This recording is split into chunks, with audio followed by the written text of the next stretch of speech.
Hello everyone, this is Charlie Macklin reporting to you from the belly of the dragon, North Texas. As you can imagine, things have been pretty rough this year in America, but never mind that now. Let's take a look at the history of carbon, or rather charcoal. We recently had an opportunity to make some willow charcoal, and I've found over the years that having proper charcoal is essential for having a proper chemistry, especially if you're going to use make like a recipe such as black powder, you know, the old gunpowder recipe. 75% saltpeter, 15% charcoal, 10% sulfur, additives, etc. There are many processes on how to make it. It's like baking a cake. It takes quite a bit of effort. But regardless of that, I found that charcoal quality is essential to chemistry. And if you were making gunpowder, it would be essential to the quality of that chemistry as well. Now, it can also be used for art. This is what the willow stick looks like. You take the bark off the tree and you strip small twigs down to just the cleanest part of the wood. If you were charring them for artist purposes, you could maybe just char one end and use it like that. But for the sake of chemistry, we do a complete char, which is basically a type of distillation. And you're not capturing the distillate, but rather you're capturing the remnants of the distillate. So you take wood, you cut it into these type pieces that fit in this can, clean strips of willow, pack it all the way full. You need a 1/4-inch hole drilled in the top and in the bottom of a clean metal paint can. Then you got to build a fire. And I'm not just talking about a wimpy fire. You need a full-fledged, raging bonfire. Interestingly enough, the history of bonfire comes from the word bones, from ritualistic celebrations of throwing bone into a fire. So the word carbon is very similar to the word charbone or charred bone. The thing about it is, though, pure carbon is not the same as charcoal. Charcoal is maybe 85% carbon, along with other minerals from the plant. So it retains some of the original structure of the plant, but it's largely carbon. So after the fire burn, this is what the charcoal looks like.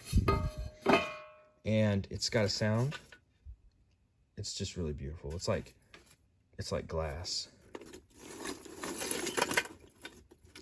And I found that there's some interesting colors here. Let's see if I can find it. There were actually purples in the wood itself. That's not doing a very great job of it, but I think it maybe was the residue from the liner on this metal can.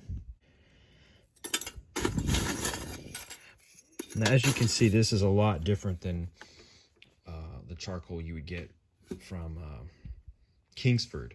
That stuff's basically compressed sawdust with sand and stuff in it, and this is way different in its chemical structure. Let's see, zoom in there. Got a new iPhone here, courtesy of Index Services, and I'm trying to. It does look like bone a little bit there, doesn't it? But no, that's willow.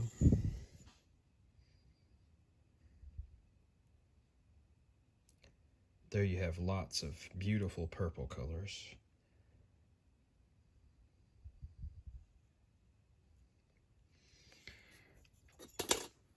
So after this fire was complete, now if you were going to use this, you drag it out of the campfire and let it cool, open the paint lid, and then you can take this and grind it and use it as powdered charcoal for chemistry, artistry.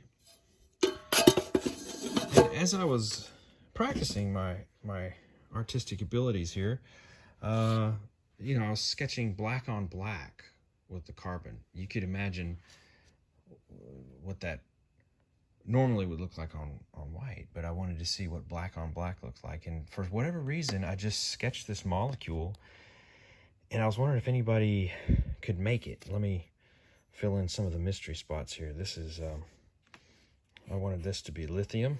That's lithium right there. I drew it with a double bond. Not sure if a double bond would work there or not.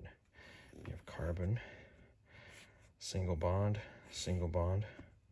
double bond, double bond, double bond, double bond, carbon, carbon, carbon, carbon, hydrogen here.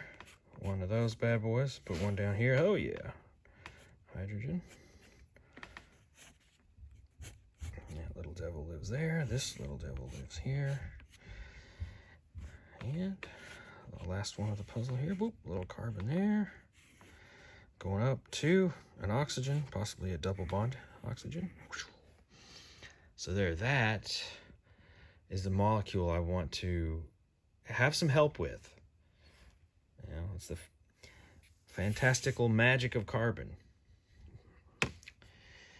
What is this? Well, I was able to look up a chemical, I believe it was 1,4-cyclohexadiene. That would be this basic structure.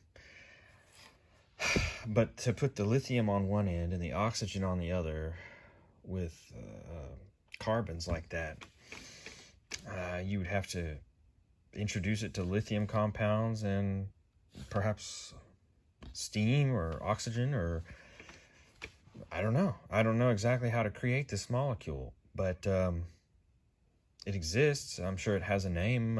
Some better chemist could tell me the name of it and maybe what it is or how to make it.